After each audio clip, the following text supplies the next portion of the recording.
आता 2 महिने झाले मी या ज्या कमानी लावल्यात, आपण पण होतात 2 महिन्यापूर्वी सांगितलं कमानी काढा. आता पावसाळा सुरू झालेला आहे. काल बघितलं आपण सुसाटाचा पाऊस सुरू होता.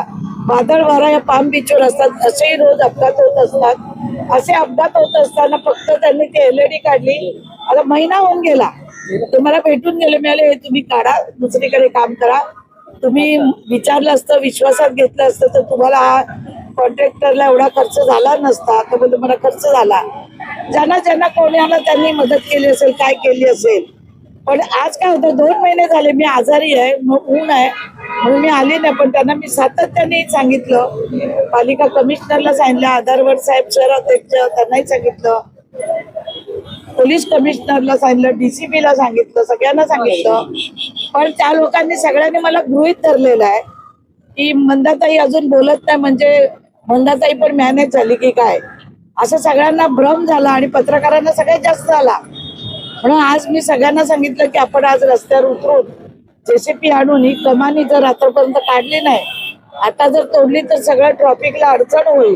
म्हणून पोलिसांनी मला रिक्वेस्ट केली की ताई आम्ही रात्री ही काढून घ्यायचा प्रयत्न करतो, जर नाही काढली तर आपल्याला या येणाऱ्या अधिवेशनमध्ये मी पुन्हा सभागृहात हा विषय घेईन. कारण आमचे मंत्री महोदय माधुरी मिसाळताई यांनी सांगितलेलं आहे की हे ताबडतोब काढा, तरी याच्यावर ऍक्शन होत नाही. तर कोणाचा वरदस्त आहे, कुठला नेता यांच्या पाठीशी आहे या कॉन्ट्रॅक्टरच्या, ते लोकांना एकदा कळू दे. लोकांच्या जीवाशी खेळ आहेत. ही आमची गावं आहे, साळसोळा आहे, करावा आहे, इथली लोक रोज खाडीत ये जा करतात. आता पावसाळ्यामध्ये पण खाड्यामध्ये छोटी छोटी मच्छी आणायला जातात. एखादा अपघात झाल्यानंतर आपण हे काढणार का?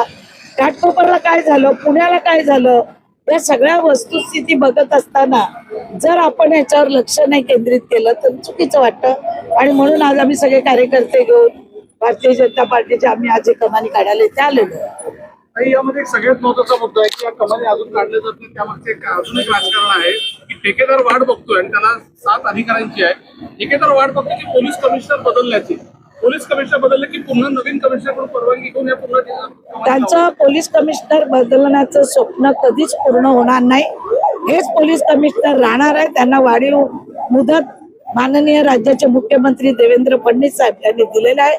जरी कमानी निघत नसेल तर येणारे आता उद्याच्या अधिवेशनात हा परत प्रश्न उपस्थित केला जाईल.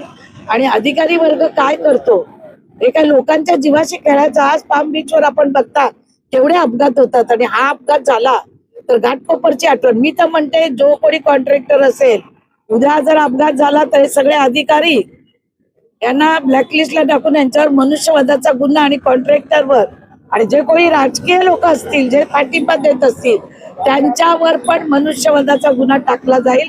त्यासाठी लवकरात लवकर ही कमानी काढावी अशी मी सगळ्यांना आज कमिशनर, पालिका कमिशनर डॉक्टर कैलास शिंदे, आमचे CP कमिशनर दिलीप बारदे यांच्याशी बोलूनच मी इकडे आलेले आहे. आपण सगळ्यांनी गेल्या बातमी केलेली आहे, त्याच्यामुळे पुन्हा मी लावून धरलेले. आणि आज मला पोलीस कमिशनरनी रिक्वेस्ट केली की आता हे दिवसा ट्रॉफिक चालू आहे, तुम्ही करू नका, रात्रीच आम्ही हे काढून घ्यायला सांगू.